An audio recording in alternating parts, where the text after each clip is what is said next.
Oi, eu sou a Vivi Garbellini E eu sou o Vitor Vasselli. e esse é o BertaCast. A gente está na primeira temporada discutindo um pouco sobre comunicação e marketing de influência. A gente recebe a Vanessa Spirandeu, que é Head de Marketing, e é uma referência para a gente aí na atuação do LinkedIn, né, de divulgar e converter essas postagens, os seus conteúdos autorais como profissional, em repercussão e visibilidade profissional na rede. Ela é head de marketing, estratégia e liderança, complementando o que o Vitor falou, e ela é top voice justamente nesses temas. Então, ela é uma inspiração em especial no LinkedIn por isso, porque ela consegue se posicionar no LinkedIn de uma forma que, ao que tudo indica, é muito própria dela e que por isso nos inspira, porque não é o uso de fórmulas prontas ou simplesmente a repetição do que é dito que você tem que fazer na rede. É uma construção, de trocas e por isso essa conversa foi tão importante para a gente.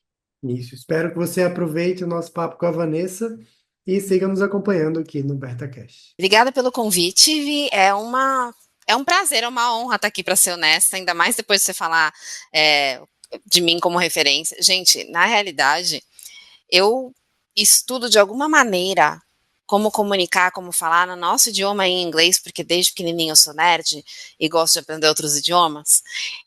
Desde sempre, algo que eu gosto muito. Por outro lado, eu também tenho essa questão de você estar sempre tendo que mostrar algo. Então, para mim, vindo aí de uma perspectiva muito nerd, muito eu gosto de estudar, mas ao mesmo tempo também tendo, aqui já meio que entrando um pouquinho no nosso tópico, tendo um total de zero contato, gente. É, Vim de Osasco, sou filha de professor e de representante comercial. Cara, não teve ninguém para me puxar para dentro de uma grande empresa.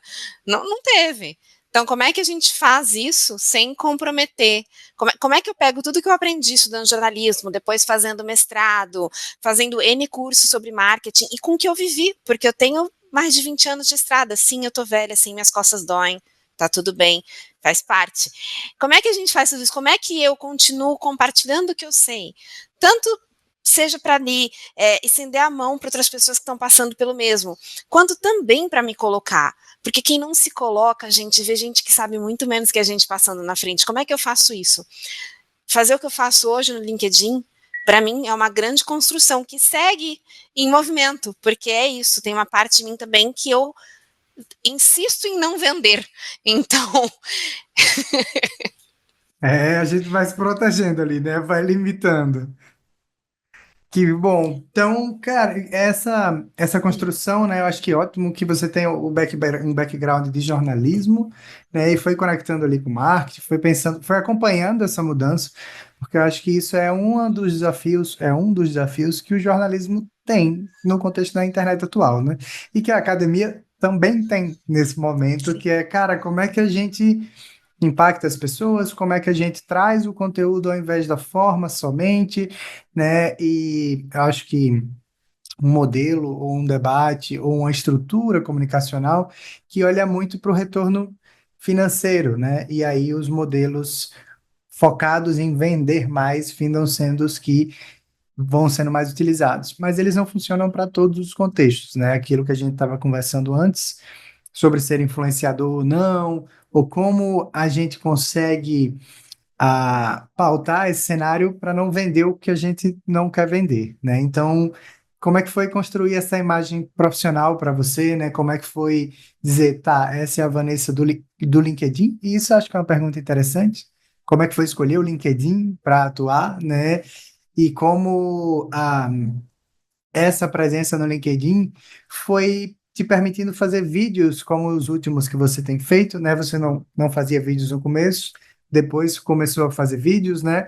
E com a linguagem que eu acho super atrativa, porque é informal, é você, mas ao mesmo tempo o conteúdo tá lá, sabe? Tipo, não é uma linguagem que seja informal e descamba para uma falta de conteúdo, o conteúdo tá lá. Então, como é que você olhou para o LinkedIn e pensou em construir essa imagem profissional por lá? é curioso, porque a escolha do LinkedIn tem uma série de fatores. Parece bobagem, mas ela tem uma série de fatores. Ah, Trabalhando aqui com marketing, o tempo que eu trabalho, uma das coisas que a gente aprende é que, para mim, muita gente não vai fazer isso, tá? Eu sei. Mas eu entendo que tudo começa do objetivo. Você não começa olha, o Instagram, que legal, quero aparecer. Não, não, não. A escolha não é pelo canal, é pelo objetivo. O meu objetivo era muito claro para mim. Eu quero me posicionar como profissional, como uma pessoa que conhece, estuda o assunto, comunicação e marketing, e quero trocar, né? Então, por muito tempo, eu brinquei que o LinkedIn era meu cafezinho, porque, além de tudo, eu trabalho remoto antes de ser moda. Então, eu não tinha mais o cafezinho da empresa, o LinkedIn virou meu cafezinho.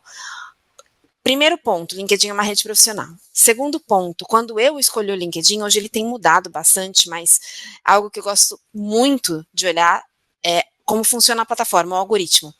Era um algoritmo mais simpático, mais humano, priorizando ali conteúdos com que as pessoas interagiam e priorizando a sua rede, que eu acho que é uma coisa que as plataformas em geral têm se distanciado, que é a priorização da sua rede versus o conteúdo viral.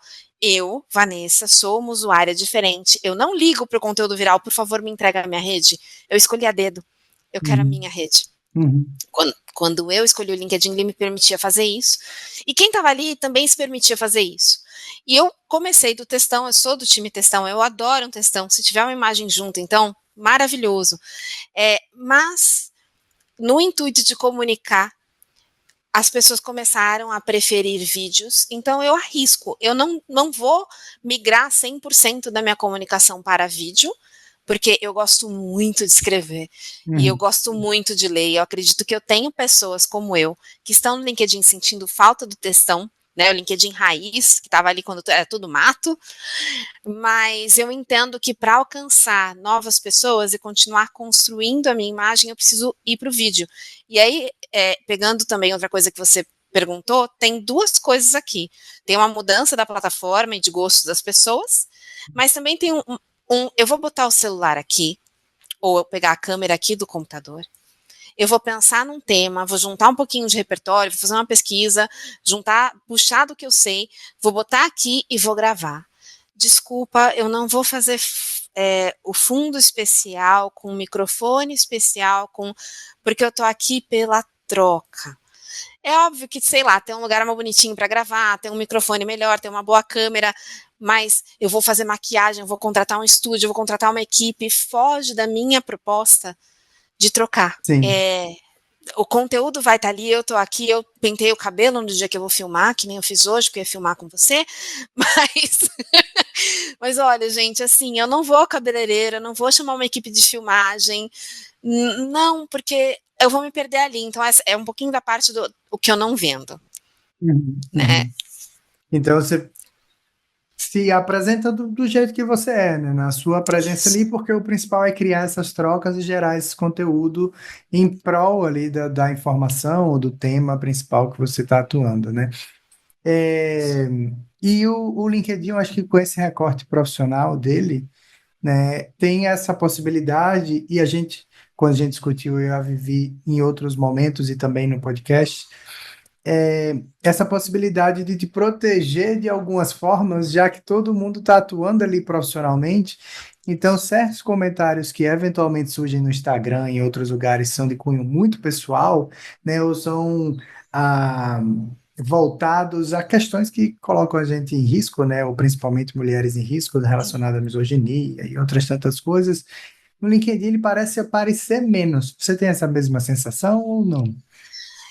Eu tenho essa mesma sensação, eu acho que por conta... Eu não faço parte da equipe do LinkedIn, tá, gente? Eu não sei o que acontece lá dentro em termos de negócios. Eu percebo que a rede vem mudando, vem despriorizando a rede da pessoa para ir para a rede tanto de vídeos curtos quanto de conteúdos que estão fazendo mais sucesso. Eu percebo essa mudança. Talvez isso mude também o tipo de interação que acontece ali. Talvez. Quando você muda uma plataforma, você vai acabar mudando uma série de coisas com ela. Então, não sei até que ponto isso foi pensado e isso está na proposta. Mas, por hora, é uma rede em que isso acontece menos. Vale dizer que menos, não zero. Porque eu sempre brinco que é a amostragem de pessoas, né? E pessoas fazem isso é humano. É a parte humana que a gente não gosta? Sim, é a parte humana que a gente não gosta. Mas ela está ali também. Isso que você comentou da mudança do algoritmo do LinkedIn, eu lembro de ter visto acontecer no YouTube. No YouTube, desde 2009, eu seguia os meus canais inscritos, quase ninguém usava inscrito, eu me inscrevia em todos e tinha o meu feed ali de conteúdos de qualidade que eu tinha selecionado. E depois o algoritmo mudou e mudou para temáticas, né? Então, ele te sugeria outros vídeos dentro da mesma temática do vídeo que você tinha assistido e a home mudou. Então ela não colocava os canais que você estava inscrito, colocava vídeos da temática que você estava assistindo. E isso foi ruim para o YouTube, né? Quer dizer, aí é que está a questão. Foi bom, provavelmente, para o YouTube, economicamente, mas foi ruim em termos de qualidade do conteúdo que estava sendo construído, né? Ou consumido. E a gente, que era o público que estava consumindo o LinkedIn Raiz ou o O YouTube YouTube raiz. inicial, exatamente, a gente perdeu para uma enxurrada de conteúdos de péssima qualidade ou conteúdos violentos e tal, que eu espero que não seja o que venha a acontecer, né, com o LinkedIn mais no futuro, caso essa mudança algorítmica leve para outro tipo de conteúdo menos profissional, né? Eu já vi várias pessoas da minha rede reclamando de uma pessoalização do LinkedIn, digamos assim, né? A pessoa está parando de falar de conteúdos profissionais e está migrando para um conteúdo que se aproxima muito do influenciador, né? Do influenciador, digamos, mais focado em fazer publicidade do que em qual é o conteúdo de estudo que ele tem ali, né? O conteúdo pode ser a vivência, a casa, a roupa e afins, mas não necessariamente a pessoa vai estar estudando ou trabalhando especificamente com aquilo, né? E eu queria saber, nesse ponto, tipo, como você pensou e processou valorizar a sua trajetória nesses produtos comunicacionais que estão lá no LinkedIn, né? Ou nessa divulgação sua que está lá, sem se perder no formato, né? Eu vi que essa semana você postou um vídeo, como você falou, que é uma das coisas que você está testando, mas você postou também um carrossel que era falando Isso, e trazendo textos, né? Se eu não me engano, era falando de branding. Então, tipo, isso. como é que isso foi construído? Como é que você balanceia, tipo, isso aqui eu vou testar porque é para continuar distribuindo e porque é para onde a plataforma está indo. Isso aqui é o que eu gosto de fazer, a essência do meu conteúdo está aqui, mais densa. E como é que é esse equilíbrio aí para você? Como é que tem sido essa busca? É a busca, é uma busca incessante do equilíbrio, né? Eu costumo brincar que o equilíbrio é a gente brincando no meio da gangorra. Sabe quando a gente brinca sozinho na gangorra, em vez de ter uma pessoa aqui e outra ali, você fica no meio bambeando ali? Eu vejo o equilíbrio dessa forma na vida. Não, ele não existe ponto ideal, você não vai parar e, pronto, achei. Não, porque a vida muda, a gente muda, os ares mudam, as plataformas mudam. É, e aqui eu gosto muito de texto, eu gosto de sentar na frente do texto e descer ali o degrau da profundidade, catar dados e entender como que eles se encaixam no que eu estou vendo. Conforme você estava falando mesmo, eu já estava aqui pensando, porque as plataformas, elas vão, aí elas mudam, aí muda o público, elas ganham mais dinheiro, mais nananã, e olha o tanto de lixo que a gente está produzindo, a minha cabeça produz links inúmeros, assim, eu desço e eu vou embora. Ao mesmo tempo, eu tenho noção, e eu não vou continuar nessa linha de raciocínio, porque eu tenho noção de que é muito provável de quem esteja ouvindo a gente, está ouvindo por um outro motivo. Eu sei que se eu tivesse uma mesa de bar contigo, eu podia seguir esse raciocínio por horas. Não Uhum. é o caso. Então, eu vou trazer de volta. É meio que esse ponto de equilíbrio da gente no meio da gangorra. Então, vai ter um momento de eu fazer o testão, mas vai ter um momento que eu quero quem está ali começando na área de marketing, ou vamos falar, o RH, o recrutador que está buscando alguém que fale de marketing também possa trocar comigo no mesmo. Em pé de igualdade, eu não quero me fechar numa caixinha em que só me entenda quem tem a mesma vivência, quem lê os mesmos os textos e pior, quem concorda comigo. Deus me livre me fechar na caixinha com quem concorda comigo, porque aí eu paro de aprender. Então, essa busca para mim do equilíbrio tem um pouquinho de agradar a plataforma e agradar pessoas que não gostam do textão? Tem, porque é o equilíbrio. Se eu só falar com quem eu conheço e que gosta de mim e que gosta das mesmas coisas, acredita nas mesmas coisas, eu não amplio o meu horizonte e eu não vendo meu peixe. Porque se eu estou numa plataforma, se eu estou abrindo o mundo, eu tenho que vender o peixe também. Por outro lado, tem o eu sabendo que se só falar com essa galera, eu vou me fechar no meu mundinho e eu vou parar de aprender. Eu vou parar de ver coisas novas, de ver interações novas, de ver coisas novas. Eu acho que esse é o grande risco de quando a plataforma passa a entregar o que faz sucesso algoritmicamente, ou Uhum. mais do mesmo. Se você clica num vídeo de gato no Instagram, é só isso que aparece para você por um mês, ou mais. E isso é complexo, porque eu queria ver só aquele vídeo mesmo no Instagram. Até, inclusive, Instagram, se você estiver ouvindo, eu prefiro cachorro. Vamos trocar, né? Sei lá, fica aí a dica. Sim. É mais sobre isso, para eu conseguir continuar variando e deixar o algoritmo um pouco louco, sabe? Eu não quero ser previsível para ele. Eu quero que ele entenda que daqui vão sair coisas diferentes e, por favor, me manda coisas diferentes também. Sim, eu acho que, cara, voltando para aprofundada que você retomou ali a pergunta, mas eu acho que isso é muito bom porque talvez eu acho que, pensando agora junto com você, né? Essa geração de usuários, não geração geracional, né? Mas esse grupo de usuários agora que está consumindo, que está gastando dinheiro na internet, etc., tenha sido educado por receber os conteúdos filtrados pelo algoritmo já. E não seja um grande buscador de novos conteúdos. E o jeito que eu uso a internet, né? Ainda eu fui pautado pelo Google, pela chegada dos buscadores, etc. Então é muito de ser um universo e eu ir voluntariamente para certos lugares que não chegavam coisas para mim, né? Então eu tenho uma aproximação muito grande, por exemplo, com a dança de rua, com o skate, que chegaram por produtos midiáticos também, mas que eu busquei ativamente na internet, no YouTube e no Google, e indo atrás ali, cara, qual é o próximo nome? Qual é a editora? Quem é que está fazendo isso e tal? E que eu não vejo isso tão ativamente nos meus alunos que estão com 22 anos. Quem eu vejo fazer isso ativamente tem vídeos muito engraçados da pessoa num festival de música chegando para o público e dizendo: Você conhece Tim Maia? E a pessoa: Quem? Quem é Tim Maia? Você conhece Djavan? A pessoa: Nunca ouvi falar de Djavan. E aí, tipo assim, Ai, meu cara, Deus. o que é que você está ouvindo, sabe? De onde é que você está consumindo música? E na maioria das vezes é ou no TikTok, né? Ou por sugestão algorítmica de alguma rede como Spotify, Deezer, enfim. Mas não tem essa busca ativa do interesse, né? E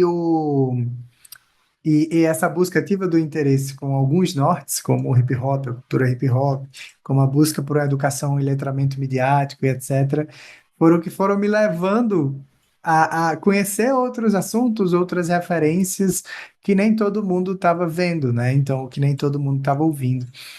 E acho que essa sua busca da troca, né, e de seguir pesquisando e de buscar trocar e de alguma forma, educar uma nova geração ou alguém que está começando na temática ali, né, como o pessoal do RH, que não sabe, não conhece necessariamente o recorte de marketing que você está fazendo, ou seja, um pessoal de direito que está tendo que pesquisar outras coisas e não necessariamente marketing, né? Então, como é que a gente balanceia esses conteúdos aprofundados com conteúdos introdutórios e incentiva as pessoas a pesquisarem mais, né? Eu tenho me preocupado bastante em como é que eu faço com que as pessoas usem o potencial da internet e não só o que está chegando para elas como estrutura ali, sabe? Sei, eu acho isso absurdamente complexo. O Humberto Eco falou que a internet deu voz para idiotas. Eu discordo, no sentido de que os idiotas sempre tiveram voz, eles só passaram a ser ouvidos mais longe. E aí eu acho que a gente retoma o ponto que é humano. Tem um documentário no Netflix agora que fala de como leva, acho que é o nome, Buy Now. Esqueci o nome em português, mas é sobre consumir, é novo, Hum.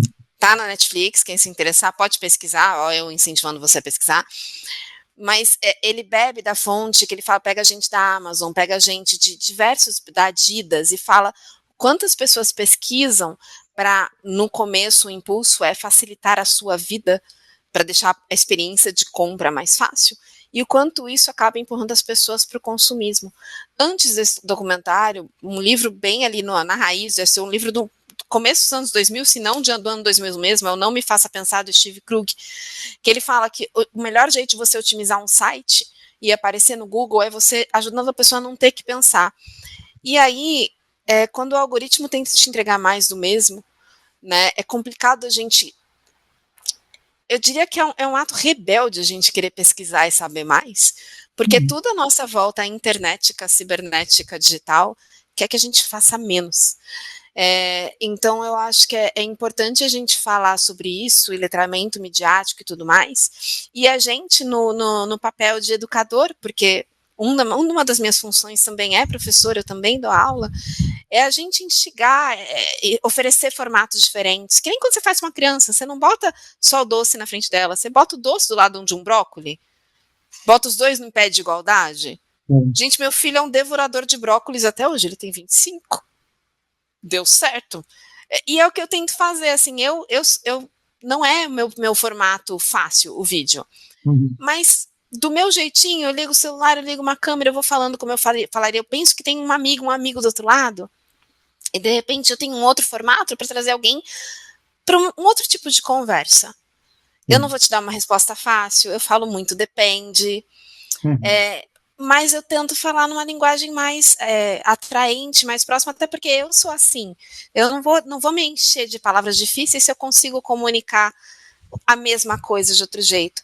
Então, acho que é um pouco disso, né? A gente tentando diversificar o nosso repertório, tanto quando consome, como quando oferece para consumir, justamente para a gente continuar tendo essa variedade, porque o não Me Faça Pensar ali do ano 2000 continua em voga cada vez mais, a plataforma quer que você não pense. Eu entendo até o lado de facilidade de serviço, mas eu acho que vai ficando tão fácil que as pessoas querem encontrar o mastigado. E aí a gente pode entrar no fato de que o algoritmo também vai te entregar mais do mesmo, e aí você não vai nunca mudar de opinião, você nunca Sim. entende como é que o outro candidato ganhou a eleição. Mas aí também, se a gente se omite das redes e para o diálogo, como é que a gente garante diversidade saindo do palco, sabe? Sim, e a gente está na função, acho que principalmente como educador, como você colocou, né, é a nossa responsabilidade. A gente não é mais a geração que estava aprendendo, né, ou não é o grupo que está ali essencialmente como aluno, a gente já está como educador e a gente precisa ocupar esse debate público para qualificá-lo também, né, e trazer as referências da gente, articular os conhecimentos. Eu brinco muito com a Vivi, quando a gente está conversando sobre isso, dizendo, cara, eu tive ótimas referências na internet, ótimas. Elas seguem boas para mim até hoje. Foram pessoas que me ensinaram sobre cultura nerd, sobre dispositivos como celulares e computadores e etc. E é um conhecimento que eu uso até hoje, eu articulo até hoje, né? Seja sobre edição de vídeo e outras tantas coisas, mas que me capacitaram de uma forma que hoje me permite, por exemplo, ser um professor que usa a mídia de um jeito diferente de outro professor que nunca olhou para essa temática, né? E que nunca estudou, mesmo que seja de forma informal, né? Ou amadora ali. Eu fiz um curso de edição de vídeo no Senado, que eu estudei o pacote Adobe Legal. inteiro, mas foi o único curso que eu fiz inteiro ali, sabe? Tipo, se eu devia ter uns 23, 24 anos. Mas e o resto foi internet e testando, experimentando coisas, né? Então, a construção do Vitor professor tem muito da construção do Vitor dançarino, que queria ser youtuber, mas como o Condzilla é youtuber. Você não vê o Condzilla falando da vida dele. Ele está mostrando outras pessoas, está produzindo clipes, está fazendo outras divulgações ali que não sejam focado nele, né? O trabalho dele está aparecendo, por exemplo, né? Isso há 10 anos atrás era um norte que eu buscava ali. Mas isso tá hoje na consultoria da gente, está hoje como a gente olha para essa produção midiática como um espaço de aprendizado e de troca de referências, né? Então, dizer, cara, esse livro me ajudou, essa outra pessoa, como você, né, que eu olho aqui no LinkedIn, eu faço, cara, tá fazendo uma coisa que eu admiro e que eu acho certa, né, de compartilhar, de trocar e afins. E tá avançando, tá dando certo, tá dando um retorno, tá gerando engajamento, né?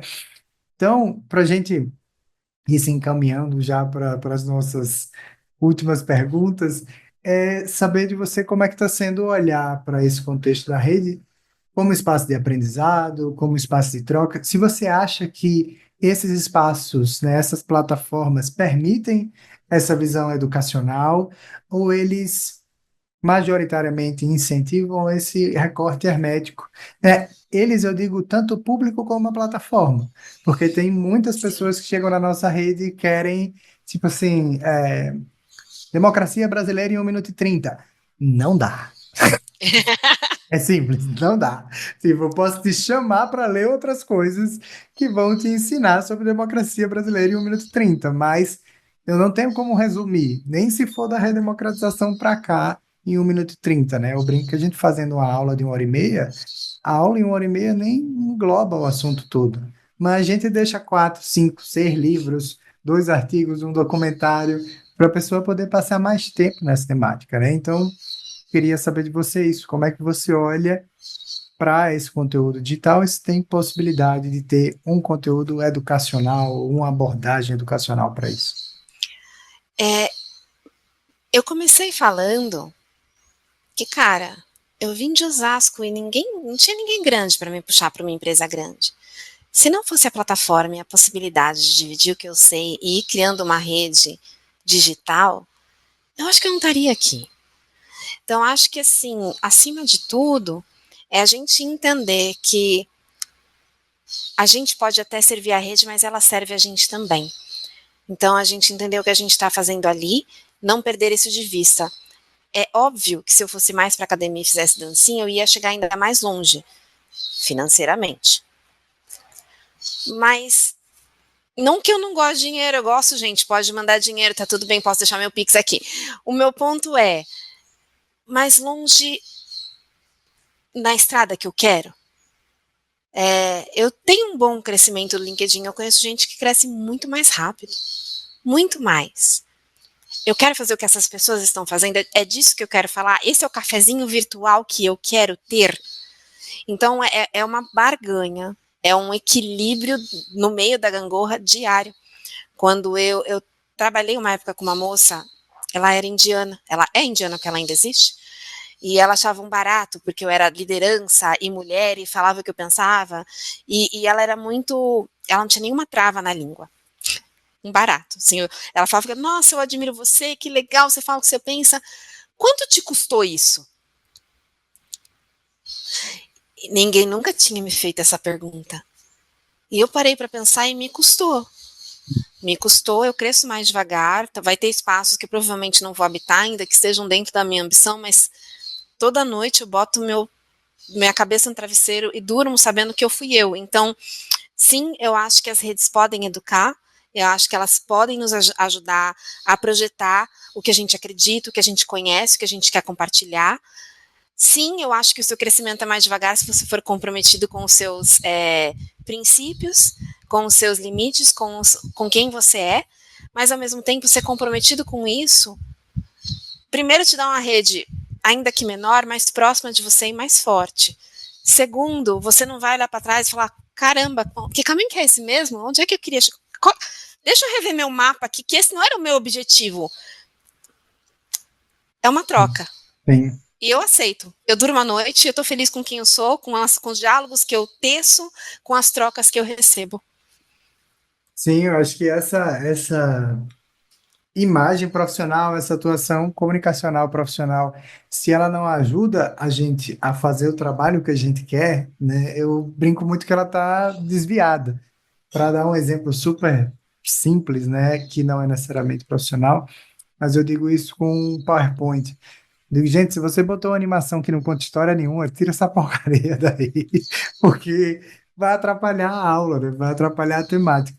Então, se a gente está falando de assuntos que nos desviam da pesquisa que a gente está fazendo, do profissional que a gente quer ser, né, dos nossos princípios e valores iniciais ali, a gente pode eventualmente parar de pesquisar para produzir só imagem de divulgação, né? Isso. E a gente não quer isso, a gente quer viabilizar a pesquisa, quer viabilizar o estudo, e que bom que você está seguindo nesse norte, apesar de ser custoso para a gente, né? Seja mentalmente ali de pensar no formato que não seja totalmente destoante desse recorte educacional ou dessa parte de ensinamento que a gente quer trazer, né? De troca, que não seja violento e afins. E eu acho que você faz isso muito bem. Que bom que a gente conseguiu parar hoje para bater esse papo. Eu tenho só duas provocações para você. Vai lá, vai lá. A primeira é, sim, é custoso, mas sabe o que eu penso toda vez? Esse preço eu pago. O preço de quem eu sou, não estou disposta a pagar. Uhum. Então, ainda que custe não crescer mais rápido, não ficar rica amanhã, ou qualquer coisa assim, esse é um preço que eu pago com prazer, Uhum. né? E eu acho que é muito disso que a gente tem que pensar. Tipo, não quero produzir conteúdo e não quero aparecer porque eu vou me vender e nananana.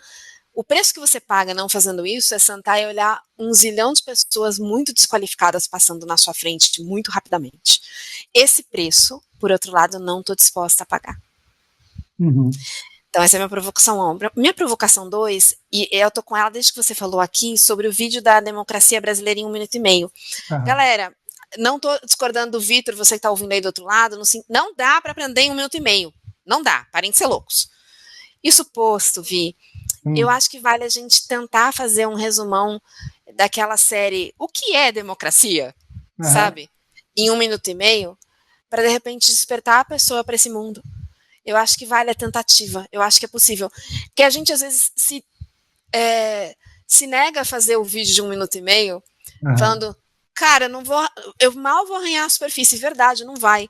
Mas é nessa superfície que você encontra quem nunca nem pensou democracia, e é essa galera que a gente quer trazer para dentro. Sim, Então, com essa é a certeza. provocação 2. Então, em breve, se vocês virem o que é democracia, 1 minuto e meio, foi a Vanessa que pediu e a gente vai fazer. Obrigado, Van. Obrigado demais por ter parado para ter esse papo aqui com a gente. Em breve vocês vão ver esse material e os outros textos que a gente discutiu sobre esse tema de ser influência ou não, como fazer isso, e vai estar lá na aberta. E é isso, brigadão, Van, por ter parado para conversar com a gente. Eu que agradeço, gente. Influência é o que você usa para trazer pessoas para mais perto de você. Não tenta parar de pensar de forma preconceituosa no sentido de, vou ter que me vender, vou ter que fazer dancinha no TikTok. Não, você vai ter que mostrar o que você sabe. E com isso trazer trocas. Obrigada pelo espaço de troca. Obrigado a você, querida. Bom demais. Então é isso, pessoal. A gente se encontra na próxima temática de podcast da Aberta que a gente vai falar. Boa. Beijão, até.